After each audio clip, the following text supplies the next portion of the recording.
What's going on, guys? JSGC here, and we are here for another Manchester City transfer update. I promised and I delivered, as always. So, if you're interested, make sure you subscribe, press that red button, press the bell, put your push notifications on at the time of recording. We're just 14 subscribers away from our target of 5,000 subscribers. So any help towards that would be much appreciated. You can go check out my social media links, my Twitter and Instagram in description below. I'm popping up on screen if you want to go and follow me on Twitter and Instagram. Don't forget, leave a thumbs up if you enjoy this video, and don't forget, also, most importantly, leave your thoughts in the comments below of these transfers. Who do you want to see at Manchester City? Who don't you want to see? And let me know your opinions on the contract news. So we're going to crack on with this video and speak about one of the players that we're speaking about in the last video, which is a centre-back called Ruben Diaz. Now, the centre-back talk has continued to be the topic of conversation over the last week or so, and Ruben Diaz's name isn't going away from Manchester City. He is still being linked, 22-year-old Portuguese defender. I just don't see how this can be true. We know that Benfica will want a lot of money. He's a promising young player, 22 years old, still a young player. They know that they're going to be able to demand a good-sized fee, albeit it's probably not going to be as much as what João Felix is. João Felix, an attacking player, naturally comes as being more expensive, but when Benfica know that clubs want players and kind of need players, like City need centre-backs, they know that they can demand a little bit more money, thinking that if you want the player that badly, you're going to pay that little bit more. Manchester City do not roll like that. Man City like things called release clauses, which means we don't have to negotiate with clubs, we don't have to be ripped off. We look at the release clause. If we're happy to pay that amount of money, we pay it. If we're not, we don't do it with the transfer and we walk away. So, because Ruben Diaz hasn't got a release clause, or at least not as I'm aware of, it's going to be difficult for Manchester City to get this transfer negotiated and done. By the time City negotiate a deal, you just know that other clubs are going to come sniffing. There's going to be a lot of rumours battling around. Clubs from here, there and everywhere are going to be linked with the players, so Benfica can demand a little bit more money. It just isn't how City roll. I also have a concern about the non-homegrown registered players. Man City have already maxed out a non-homegrown registered player, and we're not going to sell anyone in January, you wouldn't think. So what do? We either go for a homegrown player or we have to wait to the summer. It's coming a little bit of a desperate situation that's been happening with regards to needing a centre-back. So where do City go from here? To me, I don't see us selling anyone and pushing the boat out a little bit. If we're going to sell anyone that's non-homegrown, it's probably not going to be a defender. Like, I'm talking Leroy Sané's getting linked with Bayern Munich still, and they're keeping an eye on his progress, but I don't know. I mean, if Leroy Sané does leave, it does open up us. I don't imagine City will look for a replacement for Leroy Sané. I mean, we're coping relatively well, really, without Leroy Sané, and we'll have had the whole half a season without Leroy Sané, so we know how to deal with that. That we could use that to open up a position elsewhere. It's just there's too many things here that complicate the deal, and it just makes it extremely difficult.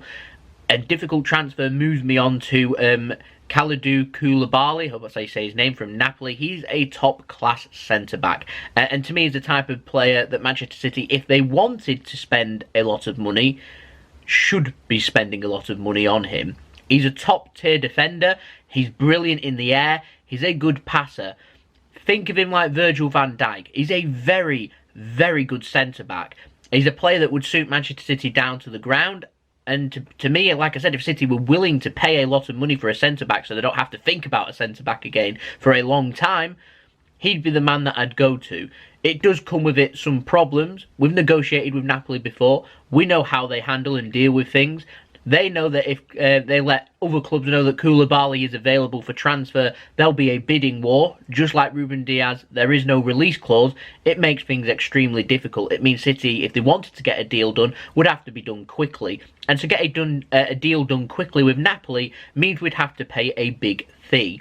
Now, I have heard he could be available for around £120 million. That was back in the summer when Manchester United were getting linked with Koulibaly when they were signing Harry Maguire, because some of their fans wanted them to spend that extra £20–30 million and go and sign Koulibaly rather than Harry Maguire, which naturally is understandable. Now, we know that Napoli won't allow a deal to go that quickly, because that means they're going to get a substantial amount of money, yes, but they know they can get even more if they can drive up interest in him. Think of it like Jorginho. They knew Manchester City were interested in him and there wasn't too much interest elsewhere. So they delay and delay and delay because they know there's murmurs and interest possibly from Chelsea.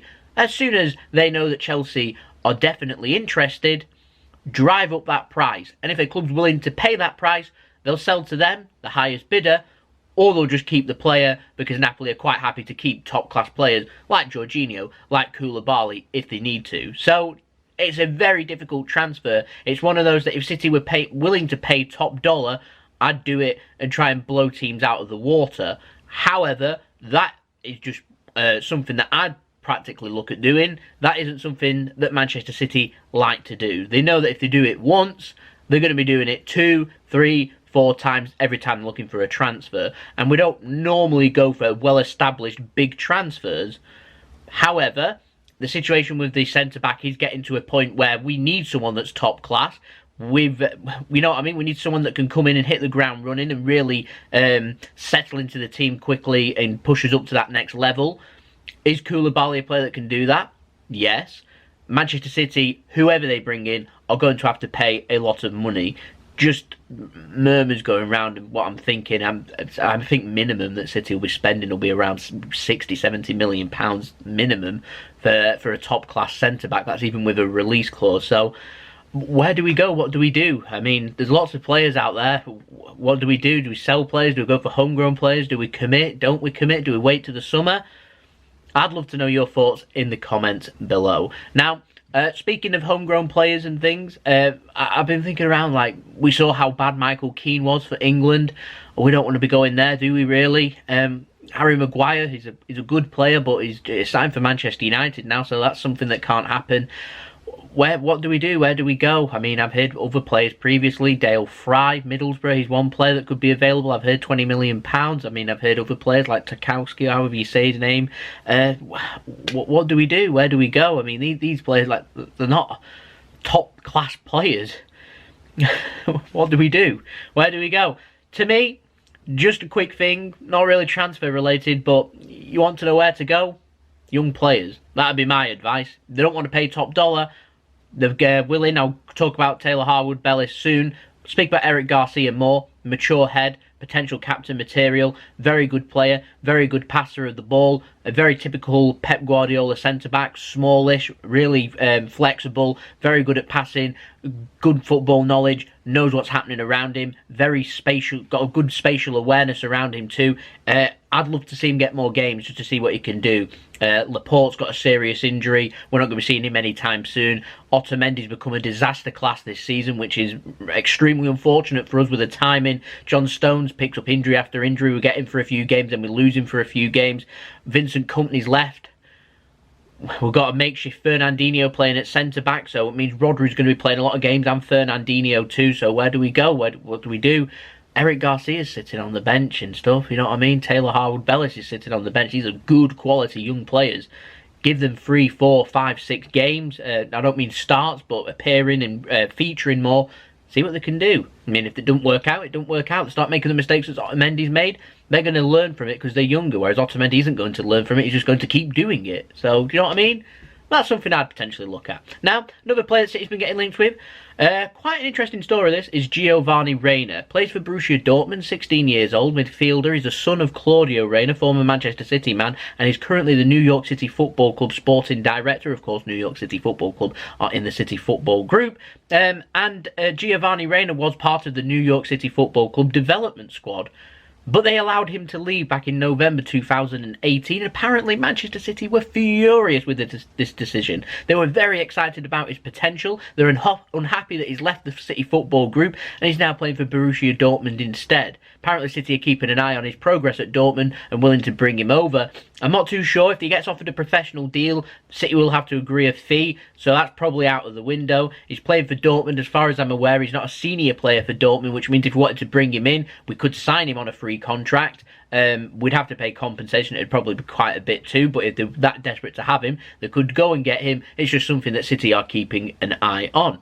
Quite interesting. So we're going to move on to Taylor Harwood-Bellis now on the contract news. And Metro in Manchester, they were reporting that Taylor Harwood-Bellis, he was set to be rewarded with a new contract at Manchester City of £10,000 per week. No mention yet of how long that contract's going to be for, but it is good news that we're looking at tying down young players. We've seen before with players like Jadon Sancho, etc., etc., players leaving Manchester City that we're looking to tie down our good quality young players. And it also shows how highly Taylor is regarded at Manchester City. And whilst £10,000 for a senior player doesn't sound like a lot, £10,000 per week, I'd love to be paid £10,000 per week. That'd be a dream come true, really. So yeah, fully deserved from him, and I'm sure if he continues to impress and feature more, that £10,000 a week will just become small change and he'll start moving his way up that pay scale at Manchester City. Now, last but not least in the news, the Sun have been reporting today that Fernandinho is set to be offered another 12-month contract to his existing contract, which I think, keyword here is think, keeps him at Manchester City if he does sign that contract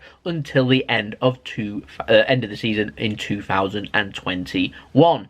Fernandinho is a fantastic player. He's one of them players like Vincent Kompany. I'd like to see them retire at Manchester City. The service they've provided, the excellent service that they've provided, and how good quality they've been.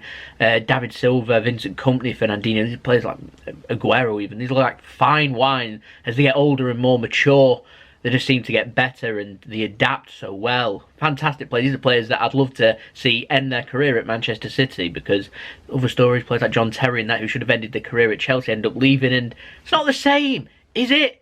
It isn't the same. At least it isn't for me anyway. Anyway, there we go. That's been the video. Hope you enjoyed the video. If you did enjoy this video, make sure you slap a like on this video by pressing that thumbs up button so I know that you enjoyed the video. Let me know your thoughts in the comments below. Make sure you subscribe if you're new around here. Aiming for 5,000 subscribers, 14 away. Make sure you subscribe with that red button pressed, with the bell pressed to put your push notifications on to be notified immediately when I have uploaded. And don't forget, my Twitter and Instagram links in the description below and popping up on screen. You can go check out my other channels. I might not be uploading as much as I'd like on this channel, but I am doing some other stuff. JSGC Gaming, JSGC Vlogs, helping mix Sid out on his videos. Go and check them channels out. Go and subscribe over there. Show some love over there. Show some love over here. And I'll see you all again very soon for the next Manchester City football video. So I'll see you then. So it's been JSGC. Hope you all have a wonderful rest of your day. Peace. Ciao for now.